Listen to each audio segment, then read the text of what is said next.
Les enfants, merci à tous d'être venus pour l'anniversaire de Rudolf. Il n'est pas évident de débarquer du jour au lendemain, d'aller dans une nouvelle école et d'apprendre une nouvelle langue. Je ne parle pas bien le français, mais je vais apprendre. Madame, oui, pourquoi vous parlez bien français et pas Rudolf? Moi, je suis née ici, mais le papa de Rudolf, lui, est allemand. Nous avons habité en Allemagne jusqu'à aujourd'hui. Pourquoi vous revenez en Belgique? Pour le travail du papa de Rudolf. Eh oui, c'est ça l'Europe. Allez, j'ai faim. Mon cadeau. Un cadeau, c'est un cadeau. Et un gâteau, c'est un gâteau. Tu comprends? Gâteau. Joyeux anniversaire, Rudolf. Joyeux anniversaire, Rudolf. Joyeux anniversaire, Rudolf. Joyeux anniversaire. 1, 2, 3. Le volet dans mes plumes et me taillait des costumes. Leurs insultes figeaient comme autant de tabac issus dans mon enfance de plus basse de nous.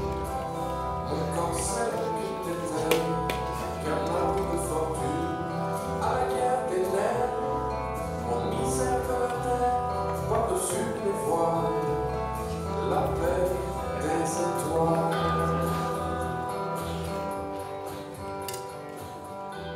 On dirait un WC. Mais non, c'est pour se camoufler. Ce sont des vestiges. Je suis Spider-Man. Je vais tout péter. Je suis Batman, je vole et à l'attaque. Et moi, je suis Speedy Gonzales. Moi, je suis Zavi, tu ne sais pas me voir. Et on fait semblant de se canarder. Et de mourir. C'est toi qui vas mourir. Le super pouvoir. Et moi, j'ai un lance-missile. Ma jambe est arrachée. Je vais chercher la jambe de Nestor et la mallette de secours. À l'attaque.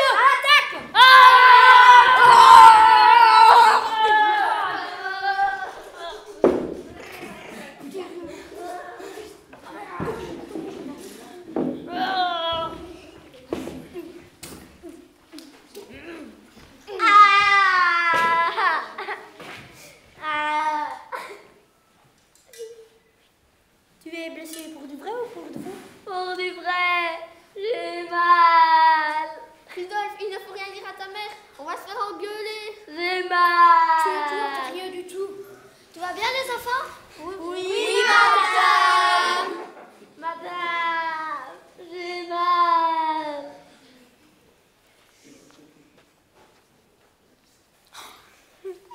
Je suis blessée. Au fer. On ne peut pas vous faire confiance, hein? Allez vous laver les mains. Rudolf, range les casques de ton père. Tu sais très bien qu'il ne veut pas que tu joues avec. Tout seul. Vous trois, vous n'avez qu'à aider.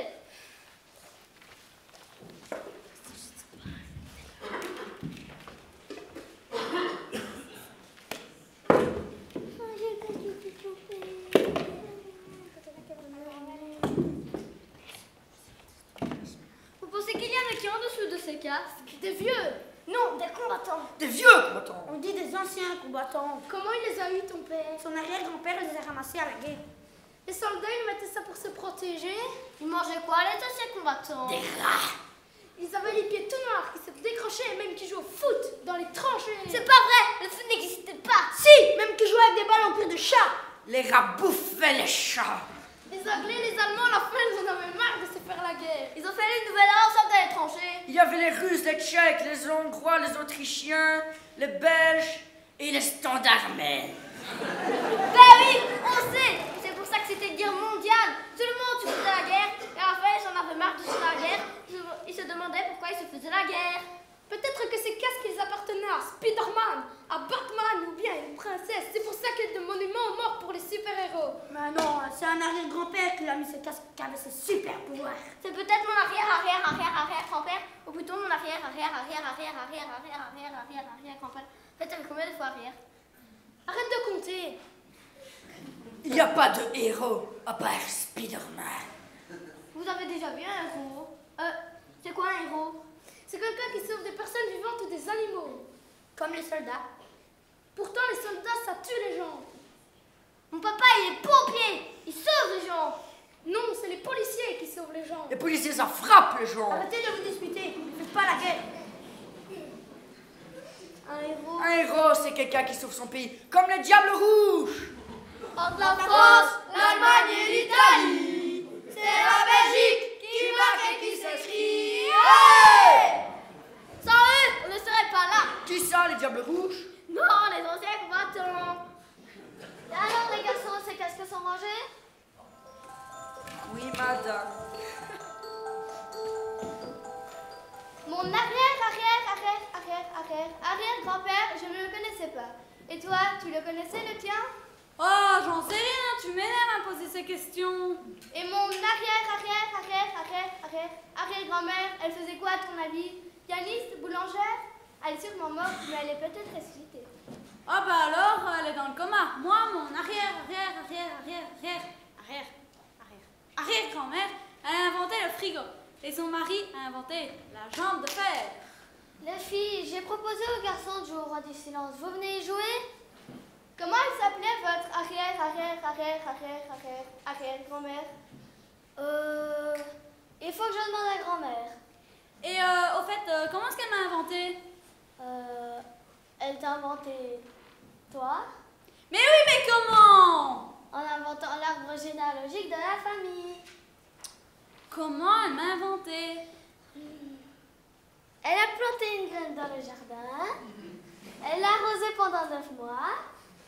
Une fleur y a poussé et la fleur, c'est toi. Et elle était belle, votre arrière-grand-mère. Oui, mais pas son mari. Il était laid comme papa? Presque. Et ton arrière-grand-père, il faisait quoi? Il a perdu un œil à la guerre. Laquelle? Je vais voir ce que font les garçons. Leur silence me paraît bien suspect. Nous, on reste ici.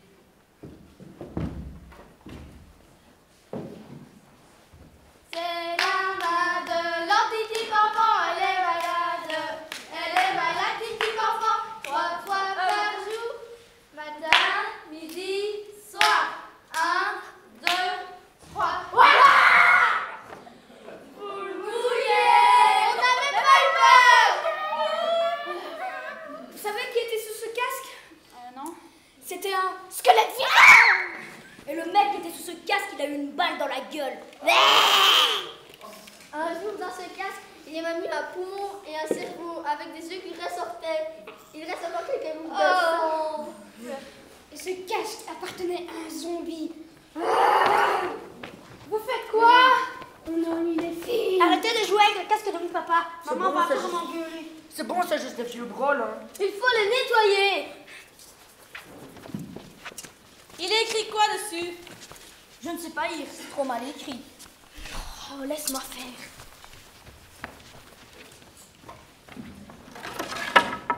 Mais moi non plus, je sais pas lire. Donne-moi, je vais regarder.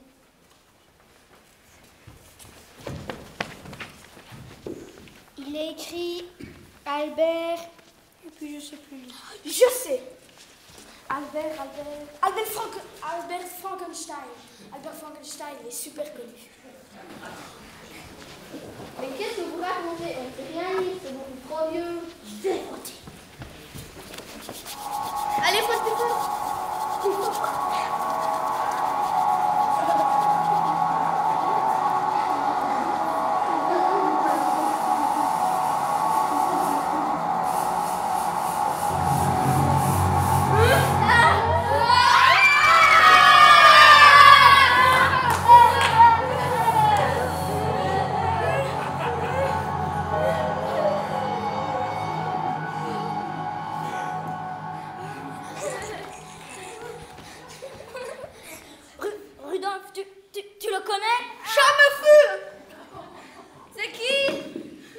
Je suis le génie du casque. Le quoi? Le génie du casque. Vous m'avez réveillé, je peux répondre à 3 de vos questions.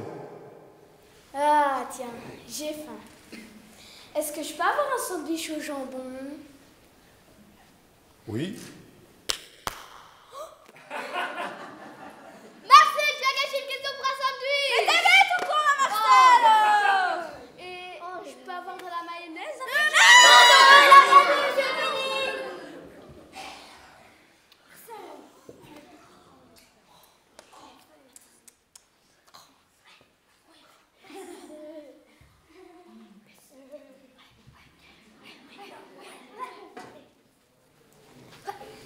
Voilà, monsieur le génie. Nous aimerions savoir qui était sous les casques. Oui, racontez-nous qui était sous ces casques. Tout commença par le tirage au sort.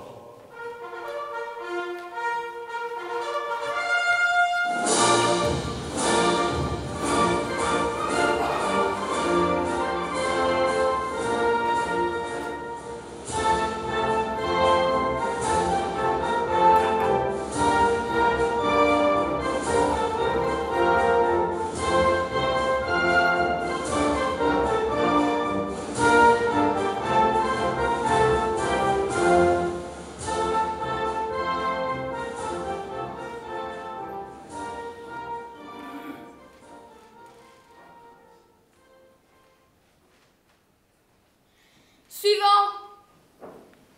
J'ai peur. On ne triche pas. Tu pars à la guerre. Au cul, les gendarmes. Suivant.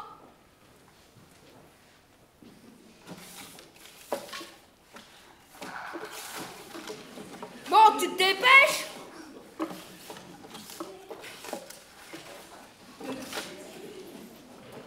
C'est bon?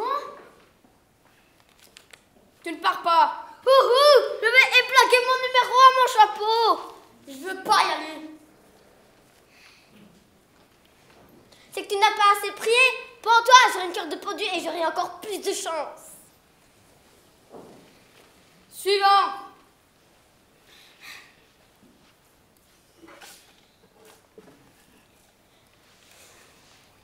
Je suis désolée, Nestor. Tu pars à la guerre. Mais Marcel, fais quelque chose. Je suis ton frère. Je vais être papa. Qui va s'occuper de mon enfant? Moi, je m'occuperai de ta femme.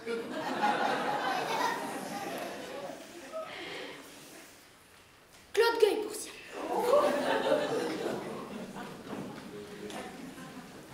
Je suis désolée, Nestor. Je ne peux rien faire. Suivant. Bien, bonjour, monsieur le gendarme. Bonjour, monsieur le comte. Je suis désolée, monsieur le comte. Vous partez à la guerre. Ne vous en faites pas. Papa payera pour me remplacer. Cela ne coûtera pas grand-chose. Je ne resterai pas avec ces bouseux. Ce sont eux la chair à canon, pas moi. Suivant.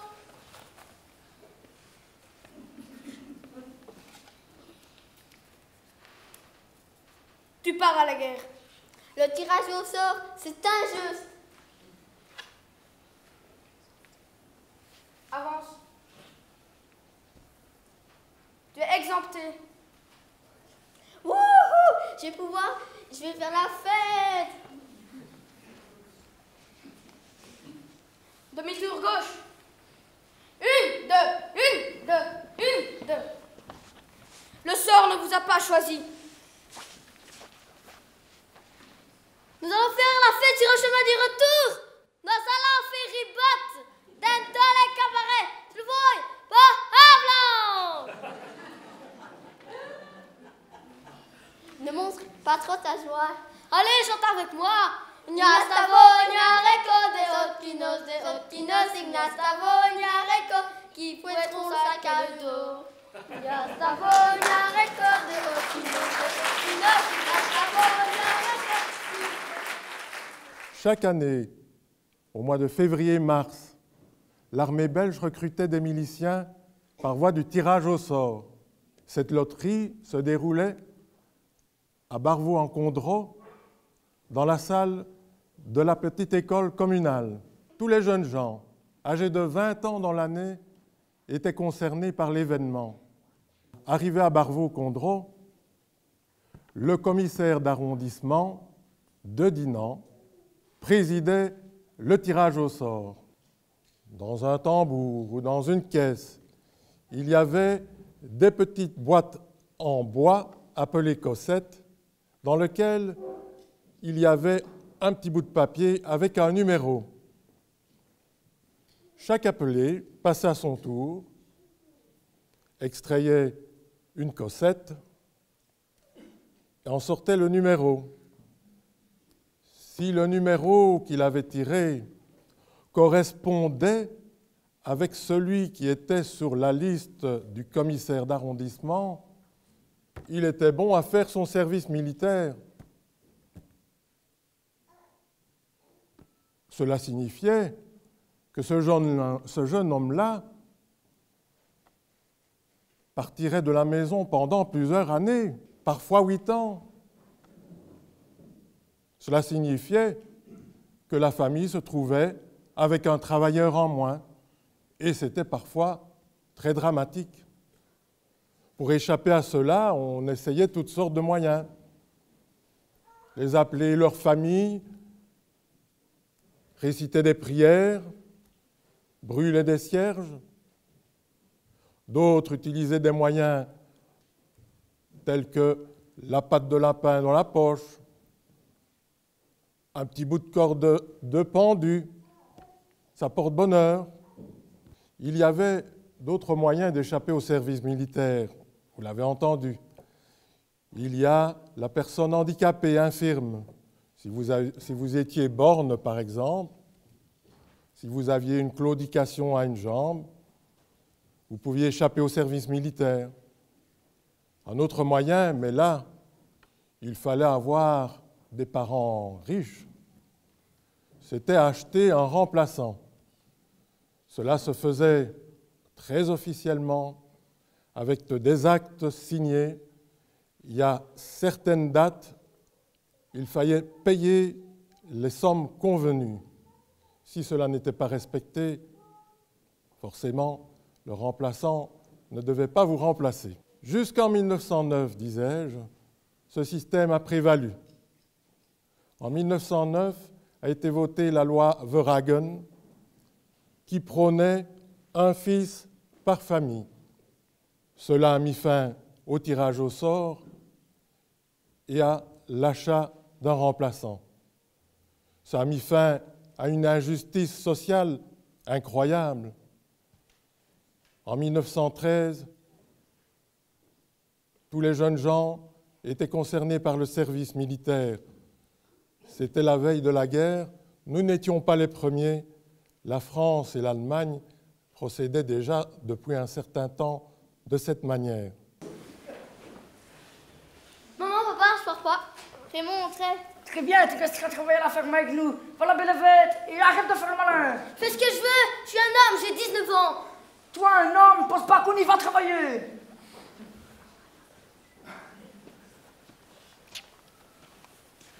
Bonjour, monsieur le comte. Quelle bonne nouvelle vous amène? Je viens vous proposer une affaire. Cela concerne votre fils Raymond. Oui.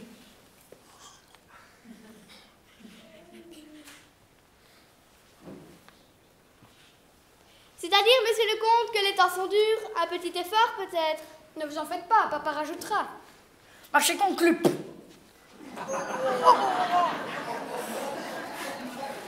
Je suis pas d'accord. Si t'es pas d'accord, je prends mon fusil. Si je reste en vie, l'argent est à moi. Zoé va chercher un fouet. Arrête, Gilbert. Maman, ne laisse pas y aller. Fais-le pour tes vieux parents, les temps sont durs, tout se passera bien et je prierai pour que tu reviennes sain et sauf.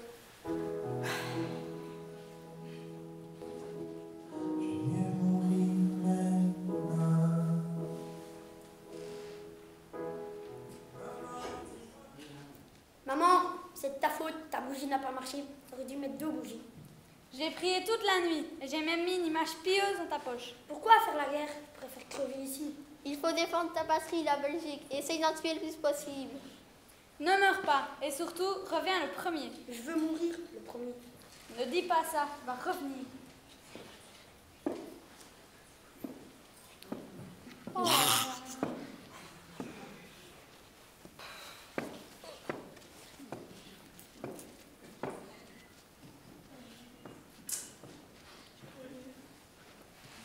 Alors, on part à la guerre? Oui. Je crois que j'ai gagné mon pari. Tu m'as fait gagner de l'argent. Quoi? Tu as parié que je partais? Vibias! Nom de Dieu, nom de Dieu, nom de Dieu.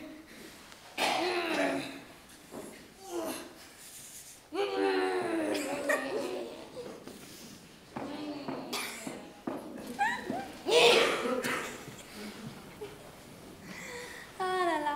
Allez, je vais faire ta valise. Non. Tu ne vas pas faire la guerre tout nu quand même. Sois courageux, mon fils. Alors, Raymond, on va mourir ensemble? Je préfère pas. Je déteste monsieur le comte. Tu fais quoi? J'écris une lettre à Marie, mais je n'y arrive pas. Je crois qu'elle va avoir un bébé. Il n'y a rien d'écrit. Hein. Je ne sais pas lire ni écrire. Tu peux m'aider? Je t'écoute. Chère Marie, cette lettre pour te faire mes adieux, car si je ne reviens jamais, je veux que tu saches que je t'ai toujours aimé. Si tu as un enfant dans le ventre, garde-le. Si je reviens, ne me trompe pas. Ne fais pas de cachotterie, surtout pas avec Maurice. Point d'interrogation. Si je ne reviens jamais. Oui.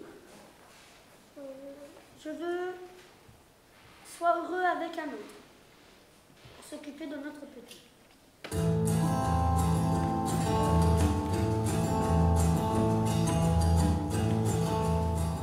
Alors? Pourquoi tu pleures? J'ai envoyé mon frère à la guerre. Nestor part. T'es content? Si je ne pouvais rien faire, c'est Nestor qui a choisi le mauvais numéro. Tu peux écrire à tes supérieurs au moins. Fais quelque chose. Je ne peux rien faire. Je suis qu'un petit gendarme. Tu as envoyé ton frère à la guerre.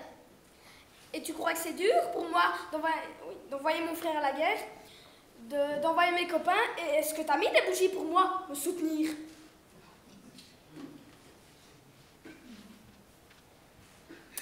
Marcel, promets-moi une chose quand je serai partie. Tout ce que tu veux. Veille sur maman.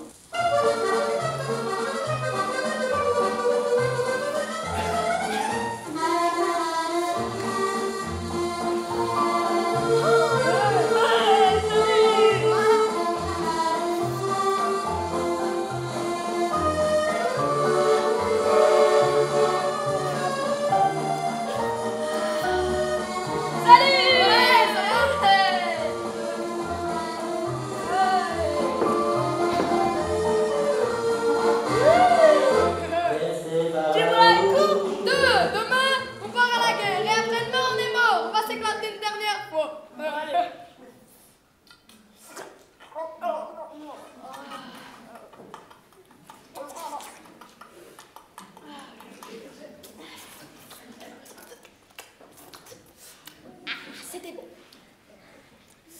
Oh, ça m'a donné envie de faire pipi.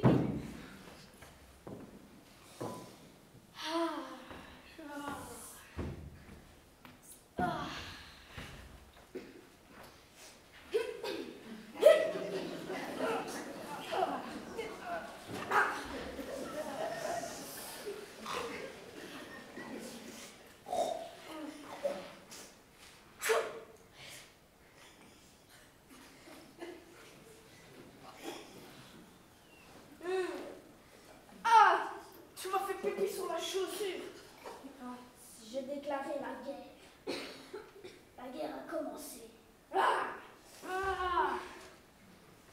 Demain, comme t'as dit, on se fait éclater. On s'éclate immédiatement. Allez. Tu reprends encore un coup? Un dernier.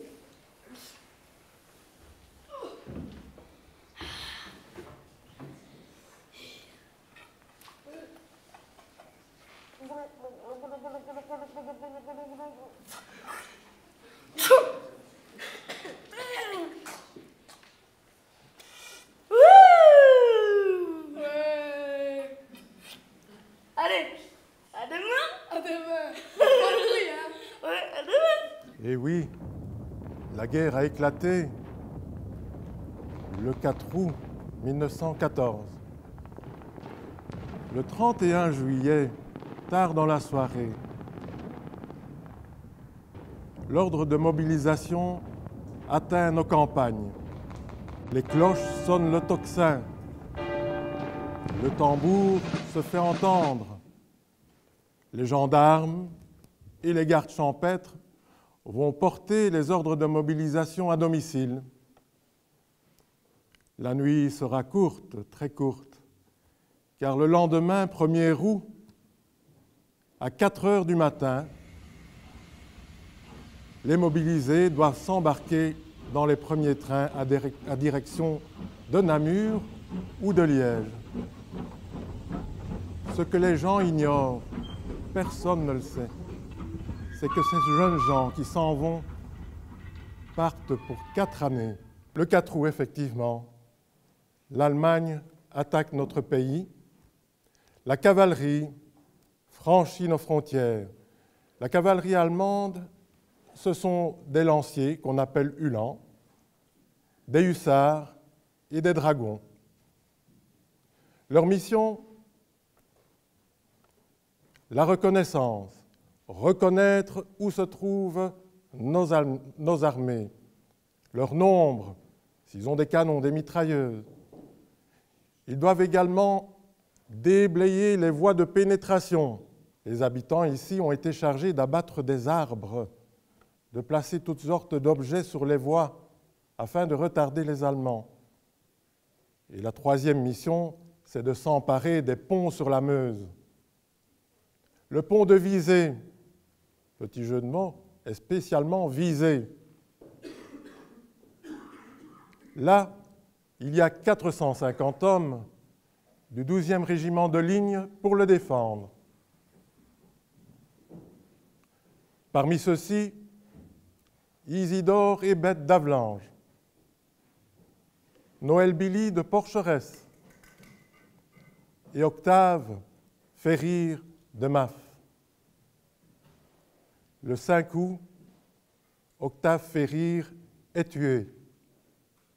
C'est notre premier soldat qui tombe au champ d'honneur. Le lendemain, 6 août, Noël Billy est blessé dans le combat de la Préale à côté d'Herstal. Il est fait prisonnier par les Allemands. C'est notre premier prisonnier de guerre. Parlons un petit peu de ce qui s'est passé ici. Le 5 juillet, à 11 heures du matin, les Uhlans sont à Maf. 1 heure plus tôt, 150 hussards à la tête de mort sont aperçus sur les hauteurs de Plumecoq à Porcheresse. Ils traversent Genève et se rendent dans les bois de Bormanville. De là, ils surveillent la route Dinan-Liège. Ils se branchent également sur les fils téléphoniques et télégraphiques de la compagnie de chemin de fer. Ça leur permet d'écouter les conversations entre les chefs de gare et Dieu sait ce qu'ils peuvent apporter comme information. Le 7 août, le corps de cavalerie française du général Sordet les déloge. Le corps de cavalerie française doit se rendre à Liège pour prêter main forte à la défense. Seulement, le matin, les 8 régiments de ligne qui aident les forts ont été déplacés, ils ont traversé la Meuse et se sont repliés sur la Jette. Ça fait que la mission du corps de cavalerie n'existe plus. Ils refont demi-tour, refranchissent la Meuse et vont occuper l'Entre-Sambre et Meuse. Le champ est libre de nouveau pour la cavalerie allemande qui reprend ses va-et-vient. Ils passent le matin, ils rentrent le soir. Ils font beaucoup de kilomètres. Les fers aux pieds des chevaux s'usent, s'abîment. Ils sont obligés de les remplacer et ils les font en allant forcer les maréchaux ferrants qu'ils trouvent sur leur voie. On raconte à MAF une petite histoire amusante qui s'est passée à la Forgette, tout près de chez Berthollet. Mais regardez plutôt. Ah, je suis contente que Gustave soit parti. Il ne m'en ira plus. Bien fait pour lui. Les filles à l'hôtel, les garçons à la poubelle. Céline, ne parle pas comme ça de ton frère.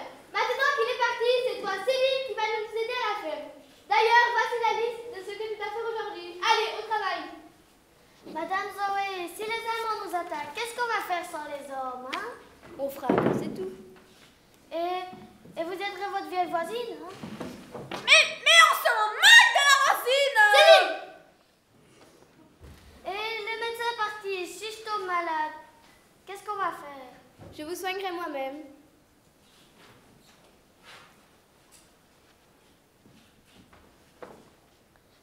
Là-bas, dans le champ, un Allemand! Les Allemands nous attaquent!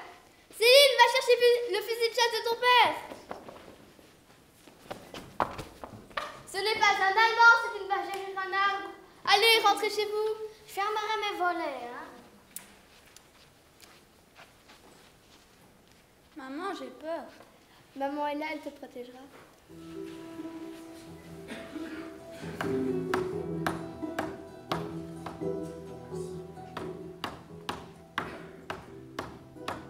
Voilà, viens ici. Bonjour, bonjour. Tu vas faire notre cheval, dépêche-toi. Très bien, quelle belle belle de chercher le bon outil. C'est qui? Les Allemands. Regarde, ils sont tout près du bac d'eau. Arrange-toi pour qu'ils tombent dedans. T'es folle. Mais non, vas-y. T'es folle. Ouais, j'y vais moi-même. Bonjour, messieurs les Allemands. Attention à vos belles bottes.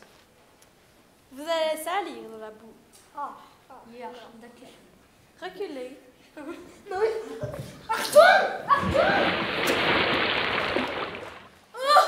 moi qui vais te clouer le pied.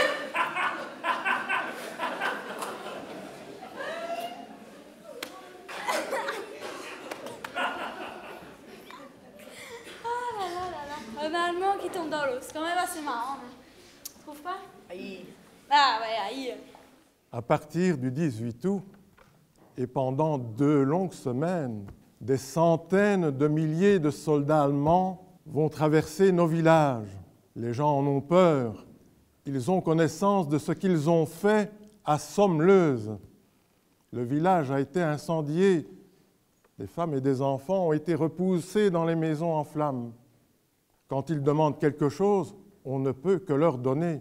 Et ce qu'ils demandent, ça va de l'immense meule de foin aux petits bonbons, caramels de l'épicière, en passant forcément par le bœuf. Après leur passage, que reste-t-il? Ici à Vlanges, il y a un incident. Des coups de feu sont entendus. Les Allemands, très nerveux, accusent les francs-tireurs. Ils arrêtent le bourgmestre et le doyen. Ces 2 hommes-là s'entendent comme chien et chat. En 1913, le bourgmestre a intenté 4 procès en justice contre 4 personnes différentes, dont le doyen.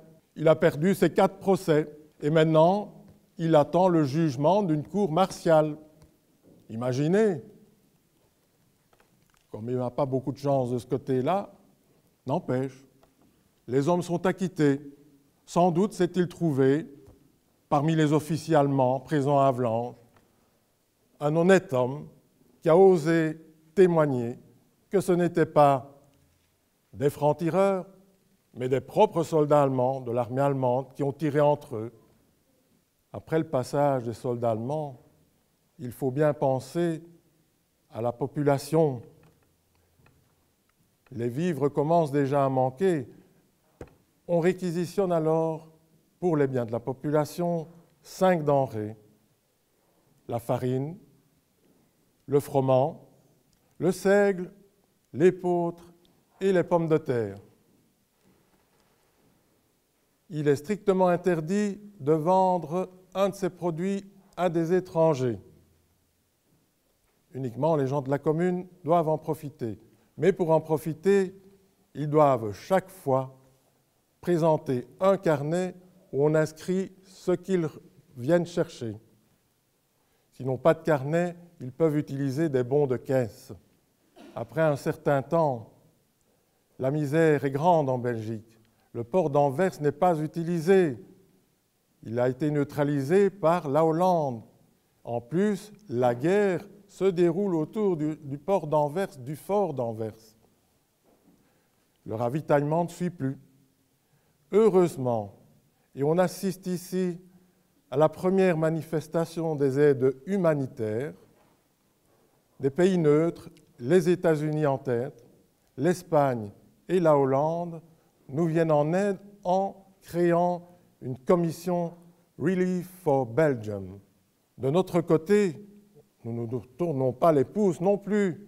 Il y a des gens très actifs.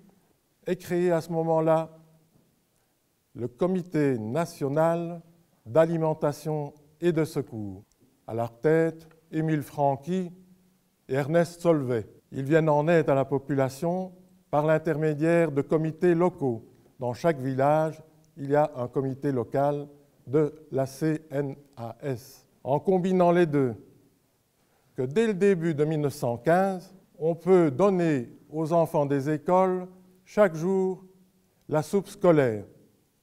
Cela signifie un bon bol de soupe, un bon quignon de pain, qu'il faut manger sur place. On crée également pour les tout-petits l'œuvre du lait. Tout cela va donner l'ONE que nous connaissons aujourd'hui. Ce n'est pas toujours facile de vivre, d'autant plus que par moment, les Allemands ont toujours besoin de quelque chose. Quand ils n'ont pas satisfaction immédiatement, ils arrêtent le bourgmestre. À Méan, pendant 3 jours, le bourgmestre va vivre dans une porcherie. Ce n'est qu'au bout de 3 jours, après l'intermédiaire de son fils qui connaît l'allemand, et certainement le fait que la population a pu rassembler ce qu'il demandait, qu'il a été relâché. Mais le pauvre homme a beaucoup souffert. Il en mourra quelque temps après. Les ennuis ne viennent pas toujours tout seuls. En mai 1917, un flot de réfugiés français arrive jusque chez nous. Du coup, la population de chaque village est carrément doublée. Imaginez, on vivait déjà difficilement avant. Avec les Français, c'est encore pire. Et les Allemands ne sont pas au bout de la surprise. Par un jour de décembre bien enneigé, décembre 1916, ils déportent 270 Havelangeois sur l'Allemagne pour aller travailler parce qu'il manque de main-d'œuvre. Leurs hommes sont la plupart au front. 135 personnes sont confirmées dans l'école communale d'Havelange. 135 autres sont enregistrés au château de Barvaux-Condroz. Ils sont tous rassemblés à la tombée de la nuit à la gare de Havelange pour prendre le train. Oh certes, pas la première classe, la seconde non plus, la troisième non plus, dans des wagons à bestiaux forcément, sans être nourris pendant toute la durée du voyage, 2 jours, si pas 3. Ces gens-là vont vivre un réel enfer. Des pays, les États-Unis, l'Espagne et autres, vont s'indigner du comportement des Allemands. Les Allemands vont faire marche arrière, ils vont arrêter l'envoi en Allemagne de nos chômeurs, ils vont en rapatrier quelques-uns, mais ils vont en garder un grand nombre, car ils en ont toujours besoin. Et cela va durer jusqu'à la libération. Monsieur le curé, nous sommes enfermés depuis 3 jours. Les Allemands vont nous fusiller. Ne vous inquiétez pas, monsieur le bourgmestre. Jésus a été crucifié et il a été ressuscité. Ne m'énervez pas avec vos bondieuseries. Jésus est dans notre cœur.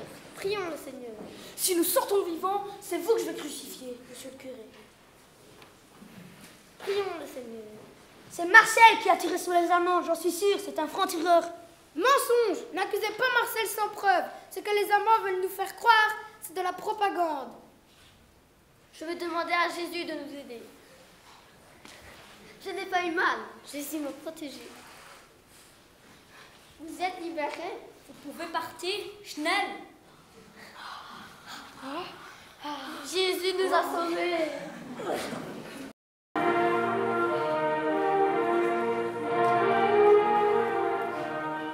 5 jours que je n'ai plus mangé, j'ai faim. Moi, il me reste un tout petit morceau de pain, mais tu ne l'auras pas. Les enfants, arrêtez de vous disputer. Demain, vous irez à la soupe scolaire. Maman, demain c'est Saint-Nicolas. Oui, et pour votre cadeau de Saint-Nicolas, c'est que vous n'êtes pas déportés pour travailler dans les usines ou dans les fermes en Allemagne.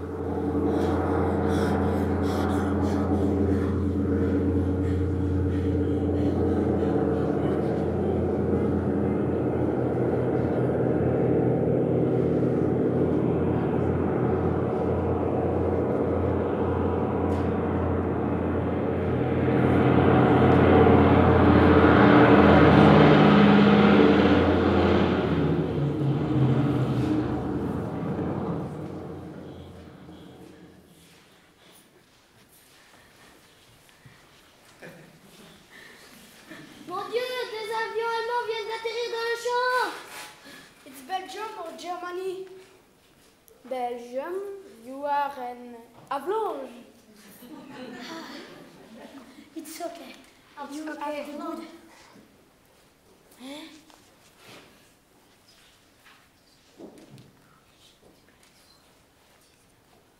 My plan is broken.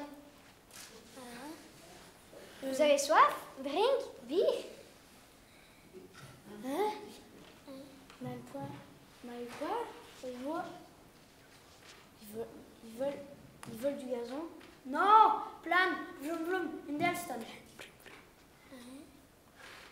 Ils veulent quoi? Gasoil! Vroom vroom! Hein? Ils veulent du gazon? Non, non, non. J'ai compris, ils veulent du mazout. Allez réparer les avions, bande de moyas.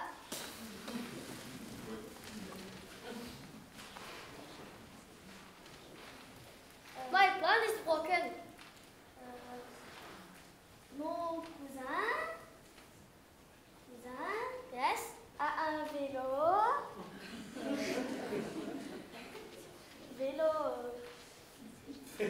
Ah, yes. Pour aller en Hollande.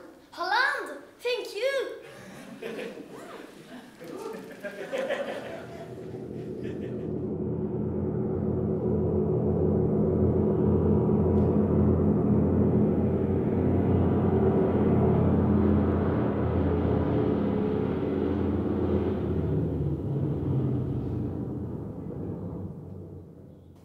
C'est un Sopwith Camel de fabrication anglaise, 1917.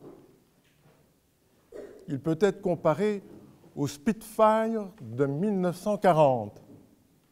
Ses performances sont incroyables. Il équipait la 3e escadrille de chasse de la Royal Air Force basée dans le nord de la France, à Wellor-Bayon. Ce sont 4 de ces appareils qui ont atterri à Avlanges le 6 novembre 1917. À leur tête, le capitaine Wilmot. Ils sont partis tôt le matin, le 6 novembre. Il y avait un fort vent d'ouest et une visibilité médiocre. Ils se sont trouvés engagés contre l'aviation allemande au-dessus d'Ypres. Le vent, les combats, les voilà égarés. Ils ne savent plus où ils sont. Leur jauge est arrivée à un moment où ils doivent penser à faire demi-tour. Mais ils ne savent pas où ils sont, ils doutent. Ils ont traversé un fleuve, ils ont pris pour le Rhin, Ils aperçoivent des forêts, c'est sans doute l'Eiffel. Et pour avoir le cœur net, ils décident de se poser, quitte à être prisonniers. Ils se posent. Et ils se posent ici à Avlanges. Où donc? À Blanchamp. Où est-ce Blanchamp? Blanchamp est situé, vous avez le lycée de l'État et le Tige des Roches. C'est de cette portion-là. Ils atterrissent là. Les 4 pilotes s'interrogent « Où sommes-nous » Ils voient apparaître des personnes qui s'approchent prudemment. Le premier à entrer en contact avec eux, c'est Camille Huillot. C'est quelqu'un, cet homme-là. C'est le secrétaire communal de Genève. Un ancien garagiste, un marchand de voitures. Il leur montre sa carte d'identité. C'est comme ça qu'ils apprennent qu'ils sont en Belgique. Quel soulagement! Question suivante, rapidement. À quelle distance sommes-nous d'Arras, de Verdun? La réponse, 175 km. C'est juste ce qu'il faut. Ils ont encore pour couvrir 200 km. Les avions décollent, sauf un, qui ne parvient pas à partir. Il est détruit pour ne pas tomber aux mains des Allemands. Le pilote, écoutez bien, 17 ans, c'est le lieutenant Bruce.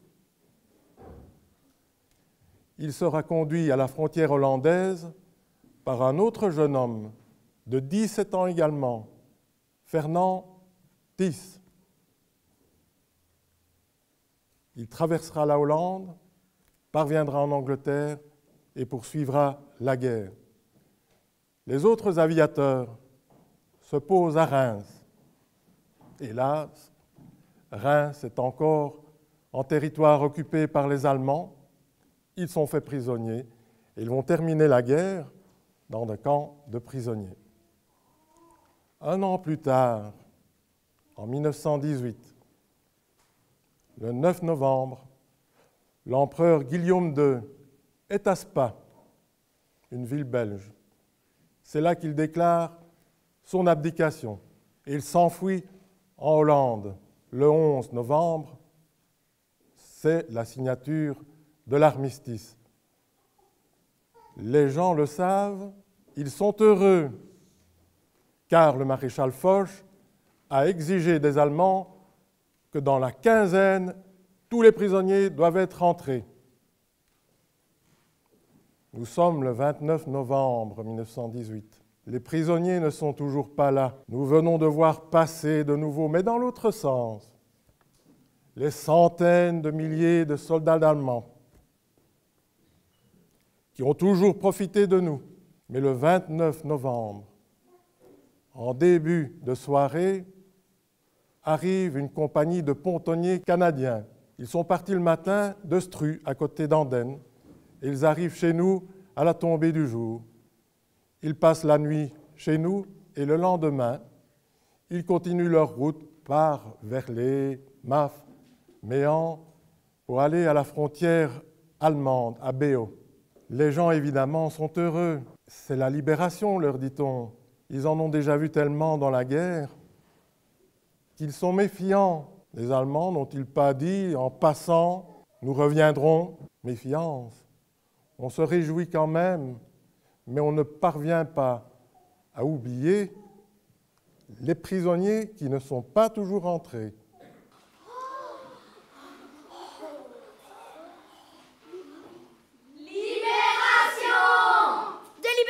Libération, je n'y crois pas.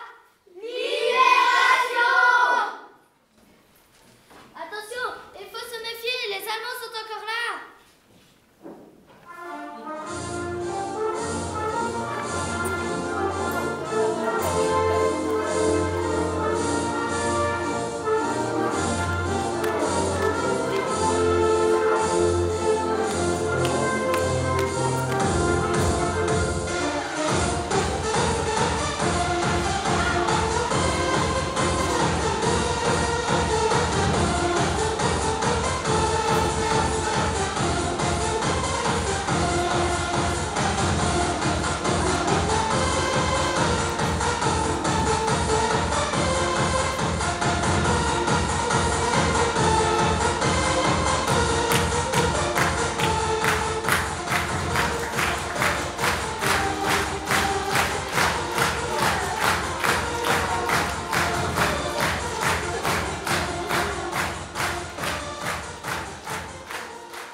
Maman, pourquoi il y a eu la guerre? Bon, à cause de l'assassinat de Ferdinand, machin truc. Oui, mais pourquoi les hommes ont fait la guerre? À cause des officiers, machin truc, qui décident s'ils envoient leurs soldats à la guerre. Oui, mais pourquoi? Ben, parce que... Oh, tu m'énerves avec tes questions, hein. Vous croyez que ça peut recommencer? Le mythe de l'homme écrit l'histoire depuis qu'il bataille à cœur joie entre mille et une guerres notoires, s'il était plus que corps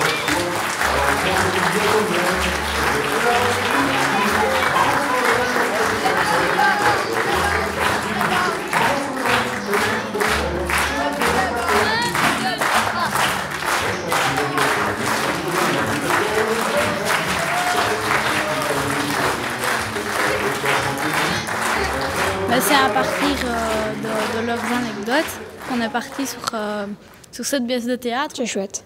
C'est gai? Ouais. C'était pas trop difficile d'étudier les textes? Non, ça va encore. Celui qui avait le plus de textes, c'était Blérim. Ouais, je suis passionnée par ça, moi. Ah. La guerre. Je joue même à ça chez ma mamie et mon papy. J'ai appris beaucoup de choses sur la guerre 14-18 et je voulais en savoir plus. C'était sur la guerre et comme les rimes, j'avais envie d'en savoir plus aussi. Ce qu'ils ont vécu. Comment est-ce qu'ils se sentaient? Comment ils étaient habillés? Un enfant, le pêcheur de bon numéro, un anglais. Ça m'a un peu poussé à venir parce que j'aimais bien... j'aime pas la guerre, mais j'aime bien savoir ce qui s'est passé et tout ça. Mais ils ont dit que c'était très bien. C'était très bien fait. Oui. Quand André et Daniel sont venus expliquer, c'était bien parce qu'après on a pu mieux faire la pièce et tout ça. Traiter d'un sujet comme la guerre 14-18 avec des enfants, je trouve que c'était vraiment très bien. C'était nourri par un aspect anecdotique de la guerre 14-18 vécu par des gens d'Avlanches ou de la région. Et alors, c'était traité au niveau théâtral de façon très ludique. On voit que les enfants se sont bien amusés à monter ça. Je crois qu'ils en garderont d'ailleurs un souvenir jusqu'à la fin de leur vie. J'ai terminé mon petit débat. Je suis le génie du casque et je ne reviendrai pas.